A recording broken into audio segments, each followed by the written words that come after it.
I'm Kate Toomey. I am currently a at-large city councilor for the city of Worcester, which means that I have to run throughout the whole city. And I also have a full-time job as well, and I am a business development representative for a detox-only facility in Millbury, Mass. Called Sunrise Detox. Most people think that we just do the city council meetings where we have an agenda. One week it's the city manager, another week it's orders that we'll file. We basically are policy makers, and that's what we do. But we all have subcommittees that we're chairs of, or we sit on different subcommittees. I'm on municipal operations, I'm chair of public safety. I used to be chair of public works, and I'm very fortunate that I actually like sewers and infrastructure. I was also on traffic and parking. And the other night I had to fill in for a colleague, and the mayor filled in as well. And he looked at me afterwards and he said, you really like this? I said, no, I don't. I've been on that committee for 8 years. You stuck me there. I said, I just know what I'm doing. You know, when you're on those committees, you really have to do your research. You have to really educate yourself about everything.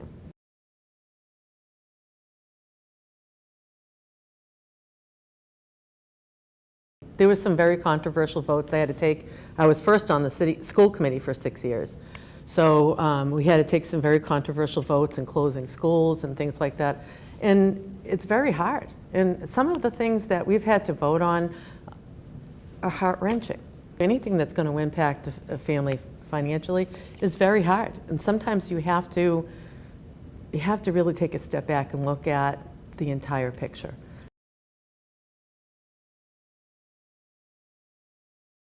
I was given up for adoption right after birth. I was adopted at 3 months by a woman who prayed to have another child. I was very fortunate. I grew up knowing that, well, after the whole issue was brought up, but I grew up knowing that I was chosen. I was a chosen child. I have wonderful half-sister and brothers, and they have wonderful kids, and but I wouldn't be who I am today if it weren't for how my mother raised me.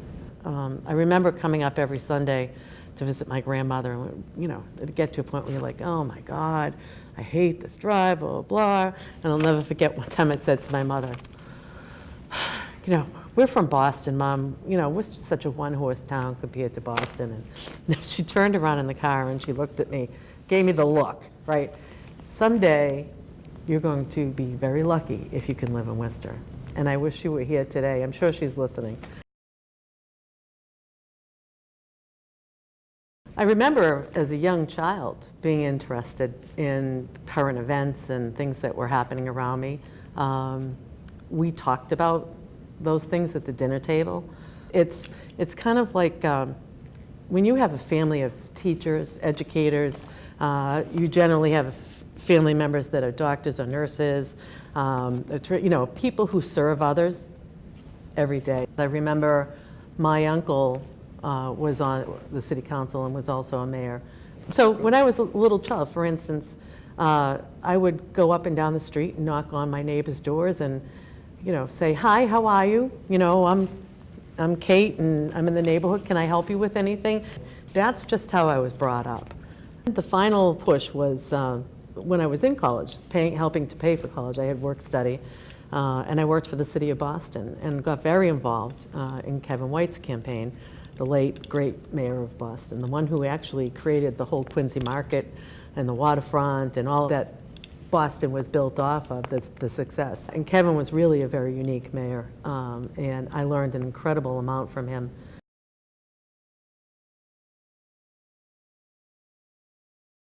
I ended up working for McDonald's Corporation as a community service rep, and I had 5 stores, and one of them happened to be in West Roxbury. And the first day I was there, just sitting in the lobby, just watching, and there was this guy in this goofy jumpsuit that was like a teal blue, and he had black dress cons on, and he was a manager there.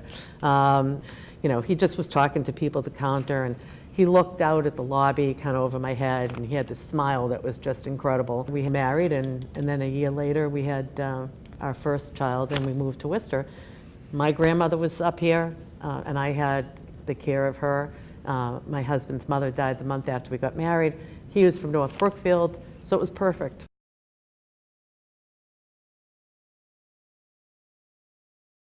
Jobs. Jobs.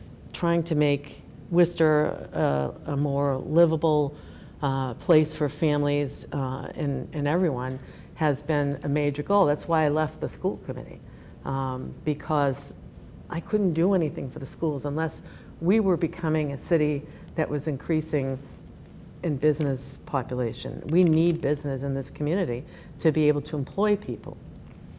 You know, the housing issue ends up becoming less of an issue when you have people that are able to provide for their families. And then the other thing that I see is the job training for the jobs that are here and the jobs of tomorrow. And so yes, I know that there's a lot of tech focus, but you don't need to go to university or college for every job. And I think we also need to focus on retraining those people who have been unemployed for a while.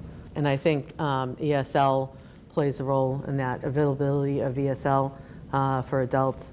I think that's huge. Years ago, when we had the wave first, you know, that big wave of immigration, we had a lot of factories where you didn't need to communicate. You could use a few words here and there, but a lot of the business owners would teach people English. You know, you sit there and you know that people have skills and that they have options, so we need to do more collaborations with businesses to see if we can improve that option for people for English language acquisition.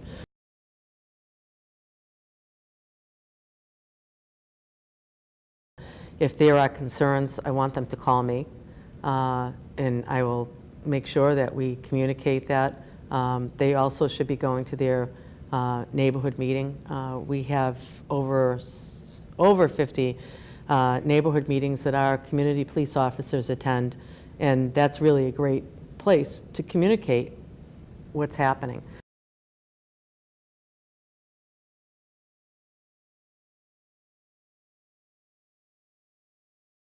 I just love this city, and we have so much opportunity and so much potential because we're the size we are, that we can effectuate change as long as we don't focus only on the negative. We're a great place. I mean, people from all over the country know who we are now, you know? And it's because of the people that live here.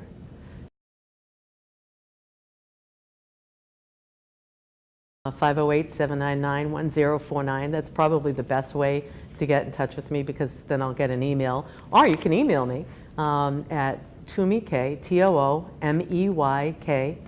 at worcesterma.gov.